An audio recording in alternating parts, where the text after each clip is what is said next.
नमस्कार दोस्तों, स्वागत है आपका अपने YouTube channel Shivendra sir GS में।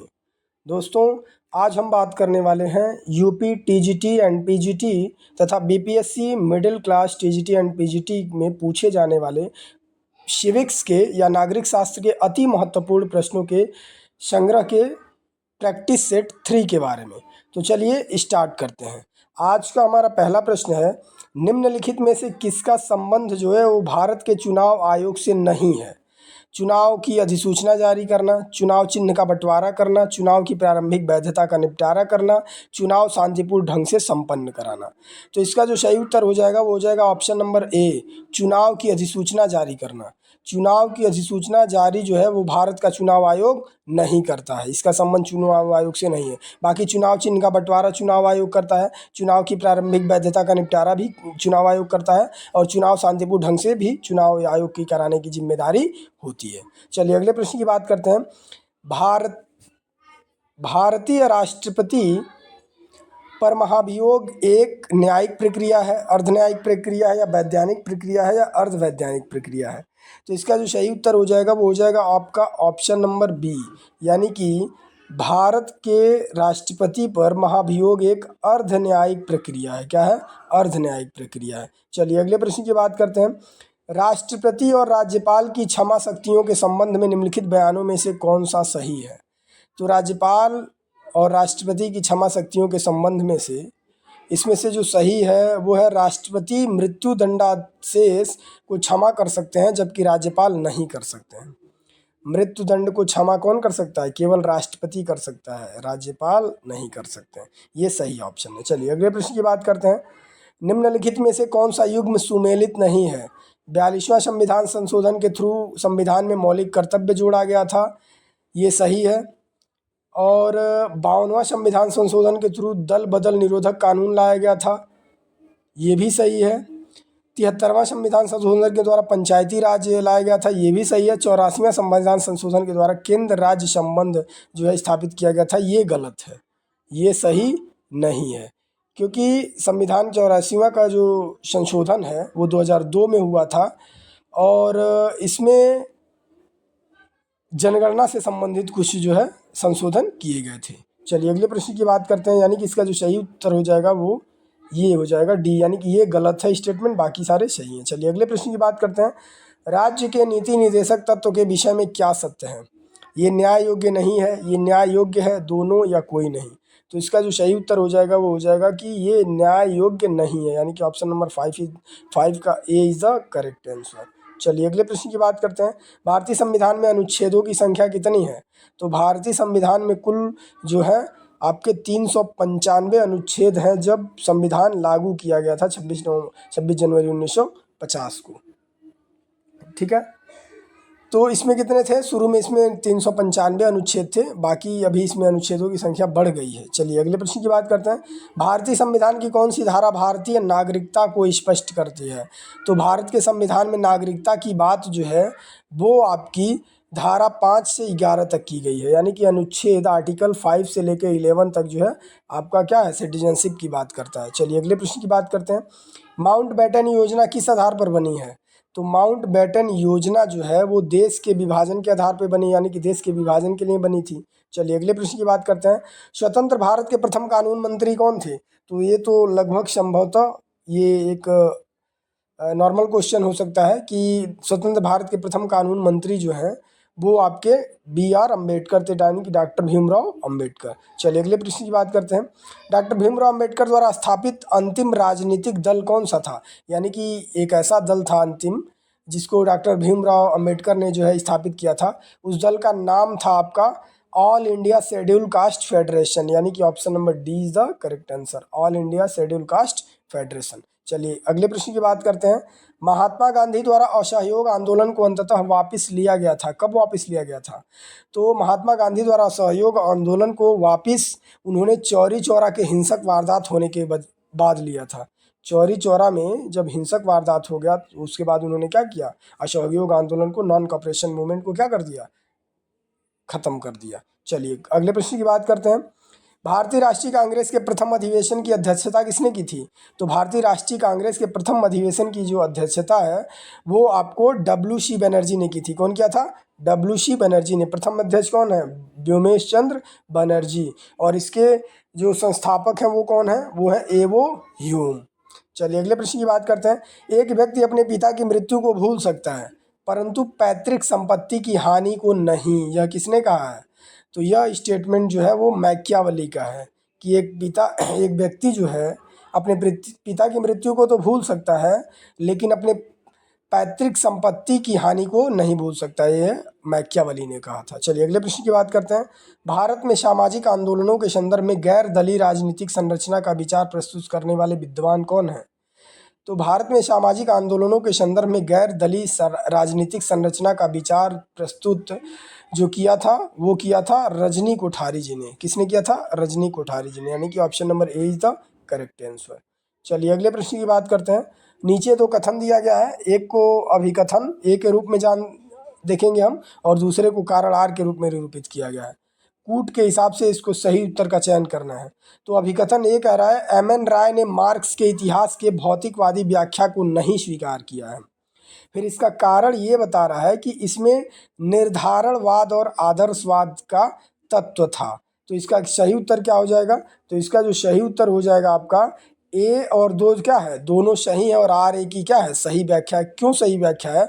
ऊपर वाले में अभिकथन में कह रहा है कि एम.एन. राय ने मार्क्स के इतिहास के भौतिकवादी व्याख्या को नहीं स्वीकार किया था। क्यों नहीं स्वीकार किया था? उसका कारण ये है कि इसमें निर्धारणवाद और आदर्शवाद का तत्व था, इसी वजह से उन्होंने स्वीकार नहीं किया था। यानी कि ए और आर दोनों सही है और आर ए का सही एक्सप्लेनेशन है। चलिए अगले प्रश्न की बात करते हैं। राजनीति शास्त्र इतिहास एवं राजनीति के बीच स्थित है, अतीत एवं वर्तमान के बीचों बीच। उक्त कथन किसका है? तो राजनीति शास्त्र इतिहास एवं राजनीति के बीच स्थित है, अतीत एवं वर्तमान के बीचों बीच। तो ये जो कथन है ये कथन है आपका जे ब्राइस का। किसका है? जे ब्राइस का। चलिए अगले प्रश्न की बात करते हैं। महात्मा गांधी ने अपनी व्याख्या किस रूप में की है? तो महात्मा गांधी ने अपनी व्याख्या जो है वो तात्विक या दर्शनात्मक अराजकतावादी के रूप में किया है, यानी कि option number A is the correct answer. चलिए अगले प्रश्न की बात करते हैं। कौटिल्य का अर्थशास्त्र निम्न में से किस विषय से संबंधित है? तो कौटिल्य का अर्थशास्त्र जो है वो राजनीति शास्त्र से संबंधित है। किससे संबंधित है? राजनीति शास्त्र से संबंधित है, अर्थशास्त्र से संबंधित नहीं है। चलिए अगले प्रश्न की बात करते हैं। कौटिल्य के अनुसार मंत्रिपरिषद में मंत्रियों की नियुक्ति का क्या आधार था? तो कौटिल्य के ज़माने में मंत्रिपरिषद में मंत्रियों की नियुक्ति का जो आधार था वो क्या था? योग्यता था, यानी कि option number A is the correct answer. चलिए अगले प्रश्न की बात करते हैं। मैं अधिकतम व्यक्तियों के अधिकतम सुख के सिद्धांत में विश्वास नहीं करता, एकमात्र वास्तविक सम्मानजनक सिद्धांत है सभी का अधिकतम विकास। उपयुक्त कथन किस राजनीतिक विचारक का है? तो यह जो है एम.के. गांधी ने कहा था। कौन कहा था? एम.के. गांधी ने, मोहनदास करमचंद गांधी जी ने कहा था। क्या कहा था? मैं अधिकतम व्यक्तियों के अधिकतम सुख के सिद्धांत में विश्वास नहीं करता, एकमात्र वास्तविक सम्मानजनक सिद्धांत है सभी का अधिकतम विकास। इस कथन को महात्मा गांधी ने कहा था। चलिए अगले प्रश्न की बात करते हैं। मार्क्स ने साम्यवाद को अस्त व्यस्त स्थिति में पाया और उसे एक आंदोलन बना दिया, उसके द्वारा उसे एक दर्शन और दिशा मिली। यह कथन किसका है? तो यह कथन जो है वो है लास्की का। किसका है? लास्की का, यानी कि लास्की ने ऐसा बोला है। चलिए अगले प्रश्न की बात करते हैं। आधुनिक राज्य की कार्यकारिणी सारे पूंजीपतियों के सामान्य हितों का प्रबंध करने वाली समिति है। यह वक्तव्य किसने दिया है? तो यह वक्तव्य जो है वो कार्ल मार्क्स का है। किसने का है? कार्ल मार्क्स का है। चलिए अगले प्रश्न की बात करते हैं। वैज्ञानिक समाजवाद में निर्णायक तत्व है। तो वैज्ञानिक समाजवाद में जो निर्णायक तत्व है वो है उत्पादन के साधनों का सामाजिक स्वामित्व, यानी कि option number B is the correct answer. चलिए अगले प्रश्न की बात करते हैं। द प्रिंस किसकी एक सर्वोत्कृष्ट रचना है? तो जो द प्रिंस है वो निकोलो मैकियावेली की एक सर्वोत्कृष्ट रचना है, यानी कि option number D is the correct answer. चलिए अगले प्रश्न की बात करते हैं। शक्ति नहीं इच्छा राज्य का अधिकार है, यह कथन किसका है? तो यह कथन जो है वो आपका टी.एच. ग्रीन का है। किसका है? टी.एच. ग्रीन का है, यानी कि option number D is the correct answer. चलिए अगले प्रश्न की बात करते हैं। राजनीतिक स्वतंत्रता आर्थिक समानता के बिना एक कल्पना है। यह किसने कहा है? तो राजनीतिक स्वतंत्रता आर्थिक समानता के बिना एक कल्पना है। यह कथन जो है GDH कोल का है। किसका है? GDH कोल का है। चलिए अगले प्रश्न की बात करते हैं। इनमें से किसने आत्मपरक तथा परात्मपरक आचरण के मध्य अंतर किया है? तो आत्मपरक तथा परात्मपरक आचरण के मध्य अंतर जो किया है इनमें से, उनका नाम है JH मिल। कौन है वो? JH मिल। उन्होंने क्या किया है? आत्मपरक और परात्मपरक आचरण के मध्य अंतर किया है। चलिए अगले प्रश्न की बात करते हैं। क्रांति का कारण सदैव असमानता में पाया जाता है। यह कथन किसका है? वारकर का, शेवाइन का, अरस्तू का या मैक्सी का? तो यह जो कथन है वो है अरस्तू का। क्या कौन सा कथन है? कि क्रांति का कारण सदैव असमानता में पाया जाता है। यह किसने कहा है? अरस्तू ने कहा है। चलिए अगले प्रश्न की बात करते हैं। रूसों के पश्चात किस दार्शनिक ने सामाजिक संविदा की अवधारणा को एक दार्शनिक उपकरण के रूप में प्रकट किया है? तो इसका जो सही उत्तर हो जाएगा वो हो जाएगा आपका ऑप्शन नंबर ए, यानी कि जॉन रॉल्स ने रूसो के बाद सामाजिक संविदा की अवधारणा को एक दार्शनिक उपकरण के रूप में। चलिए अगले प्रश्न की बात करते हैं। अल्पसंख्यकों के प्रतिनिधित्व के लिए निम्न में से कौन सी पद्धति सर्वश्रेष्ठ है? तो अल्पसंख्यकों के प्रतिनिधित्व के लिए जो अनुपातिक प्रतिनिधित्व है ये पद्धति सबसे सर्वश्रेष्ठ है, यानी कि option number A is the correct answer. चलिए अगले प्रश्न की बात करते हैं। निम्नलिखित में से यह कथन किसका है कि संसदीय शासन व्यवस्था में मंडलीय उत्तरदायित्व की ओट में नौकरशाही फलती फूलती है? तो इसका जो सही उत्तर हो जाएगा वो हो जाएगा ऑप्शन नंबर बी, यानी कि रैमजे म्योर ने जो है यह कथन कहा था। चलिए अगले प्रश्न की बात करते हैं। जनवादी लोकतंत्र की अवधारणा किससे संबंधित है?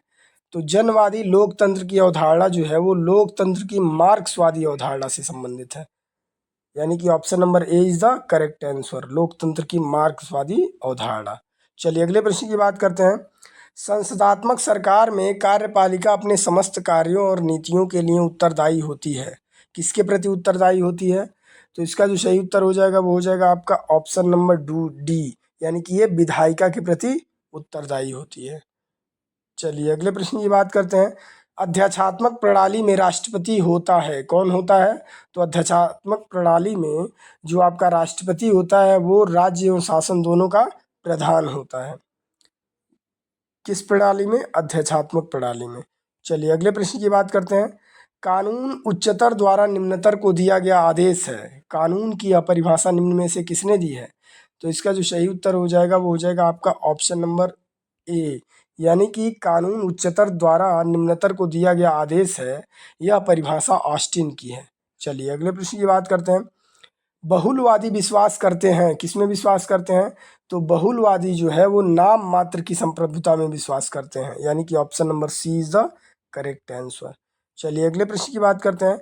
भारतीय संविधान के अनुसार तथ्यात्मक संप्रभुता निवास करती है। तो भारतीय संविधान के अनुसार जो तथ्यात्मक संप्रभुता है वो आपकी जनता में निवास करती है। किसमें? जनता में, यानी कि मुख्य कौन होता है? जनता होता है। चलिए अगले प्रश्न की बात करते हैं। संप्रभुता नागरिकों तथा प्रजाजनों के ऊपर सर्वोच्च शक्ति है जिस पर कानून का कोई नियंत्रण न हो, यह कथन किस विचारक का है? तो संप्रभुता नागरिकों तथा प्रजाजनों के ऊपर सर्वोच्च शक्ति है जिस पर कानून का कोई नियंत्रण न हो, यह कथन जो है जॉन बोंदा का है। किसका है? जॉन बोंदा का। चलिए अगले प्रश्न की बात करते हैं। प्राकृतिक अधिकारों का सिद्धांत आवश्यक भाग है, किसका आवश्यक भाग है? तो प्राकृतिक अधिकारों का सिद्धांत जो है वो सामाजिक समझौते के सिद्धांत का आवश्यक भाग है, यानी कि option number B is the correct answer. चलिए अगले प्रश्न की बात करते हैं। स्वतंत्रता अतिशासन का विरोधी है, यह कथन किसने कहा है? तो स्वतंत्रता जो है अतिशासन का विरोधी है, यह कथन शीले का है। किसका है? शीले का। चलिए अगले प्रश्न की बात करते हैं। रक्त संबंध समाज को और समाज राज्य को जन्म देता है, यह कथन किसका है? तो रक्त संबंध समाज को और समाज राज्य को जन्म देता है, यह कथन जो है मैकाइवर का है। किसका है? मैकाइवर का। चलिए अगले प्रश्न की बात करते हैं। किसने कहा है कि सबसे निकृष्ट राज्य भी सबसे उत्कृष्ट अराजकतावाद से अच्छा है? तो सबसे निकृष्ट राज्य भी सबसे उत्कृष्ट अराजकतावाद से अच्छा है, यह कथन जो है हॉब्स ने कहा था। किसने कहा था? हॉब्स ने। Option number C D is the correct answer. चलिए अगले प्रश्न कह रहा है। निम्नलिखित में से किस भाषा में शब्द स्टेट्स, जिससे शब्द स्टेट उत्पन्न हुआ है, प्रथमतः प्रयुक्त हुआ है। तो किस भाषा में स्टेट शब्द प्रथमतः प्रयोग हुआ है? तो वो भाषा है ट्यूटोनिक। किस भाषा में पहली बार स्टेट्स आपको देखने को मिलेगा? ट्यूटोनिक में। चलिए अगले प्रश्न की बात करते हैं। निम्नलिखित में से किसने कहा राज्य पृथ्वी पर ईश्वर का अवतरण है? तो राज्य पृथ्वी पर ईश्वर का अवतरण है, यह स्टेटमेंट जो है हीगल का है। किसका है? हीगल का, यानी कि option number C is the correct answer. चलिए अगले प्रश्न की बात करते हैं। किस राजनीतिक विचारक ने आधुनिक काल में राज्य शब्द का सर्वप्रथम प्रयोग किया? तो आधुनिक काल में राज्य शब्द का सर्वप्रथम प्रयोग करने वाले आपके मैकियावली हैं। कौन है? मैकियावली, यानी कि option number C is the correct answer. चलिए अगले प्रश्न की बात करते हैं। जब मैं राजनीति विज्ञान शब्द के शीर्षक के अंतर्गत परीक्षा प्रश्नों के एक समूह को देखता हूँ तो मुझे प्रश्नों पर नहीं अपितु शीर्षक पर खेद होता है। यह कथन किसका है? तो यह कथन जो है वो मेटलैंड का है, यानी कि option number A is the correct answer. चलिए अगले प्रश्न की बात करते हैं। निम्नलिखित में से किसके द्वारा स्वतंत्रता और समानता के मध्य संतुलन बनाने का सराहनीय सिद्धांत दिया गया है? तो स्वतंत्रता और समानता के मध्य संतुलन बनाने का सराहनीय सिद्धांत जो है वो आपका जॉन रॉल्स के द्वारा दिया गया है। किसके द्वारा? जॉन रॉल्स के द्वारा। चलिए अगले प्रश्न की बात करते हैं। परंपरागत राजनीतिक विज्ञान का निम्न में से कौन लक्षण नहीं है? तो परंपरागत राजनीति विज्ञान का जो है इसमें से लक्षण नहीं है, वो है आपका तथ्यों के अध्ययन पर बल, यानी कि तथ्यों के अध्ययन पर बल जो है वो परंपरागत राजनीति विज्ञान का लक्षण नहीं है। चलिए अगले प्रश्न की बात करते हैं। राजनीति विज्ञान का संबंध राज्य तथा उसके साधन सरकार से है, यह किसने कहा है? तो राजनीति विज्ञान का संबंध राज्य तथा उसके साधन सरकार से है, यह कथन जो है डीमॉक का है। किसका है? डीमॉक का, यानी कि option number B is the correct answer. चलिए अगले प्रश्न की बात करते हैं। मैकियावली को निम्न में से किस नाम से इंगित किया जाता है? तो मैकियावली को हम युग का शिशु, प्रथम आधुनिक राजनीतिक विचारक, पुनर्जागरण का प्रतिनिधि, इन तीनों नामों से हम जानते हैं, यानी कि उपयुक्त सभी जो है इसका आंसर हो जाएगा। चलिए अगले प्रश्न की बात करते हैं। किसको भारत में अशांति का अग्रदूत कहा गया है? तो अशांति का अग्रदूत भारत में हम बाल गंगाधर तिलक को कहते हैं। किसको कहते हैं? बीजी तिलक को, बाल गंगाधर तिलक को, यानी कि option number A is the correct answer. चलिए आज की अंतिम और अगले प्रश्न की बात करते हैं। निम्नलिखित में से कौन से रूसो के जनरल बिल की विशेषताएं थी? तो रूसो के जनरल बिल की विशेषताएं थी, यह आंतरिक इच्छा की अभिव्यक्ति है, यह हर व्यक्ति की सबसे अच्छी इच्छा है, ये भी उसकी विशेषता थी, यह स्थायी है, ये भी उसकी विशेषता थी, यह व्यक्तिगत है, ये उसकी विशेषता नहीं थी। यानी कि 1, 2 और 3 जो है वो तीनों सही है, यानी कि option number C is the correct answer. चलिए ये था हमारा आज के 63 सिविक्स के क्वेश्चनों का संग्रह, जो आगामी BPSC, TGT, PGT and middle class और यूपी, टीजीटी एंड पीजीटी के लिए नागरिक शास्त्र या सिविक्स के लिए मोस्ट इम्पॉर्टेंट है।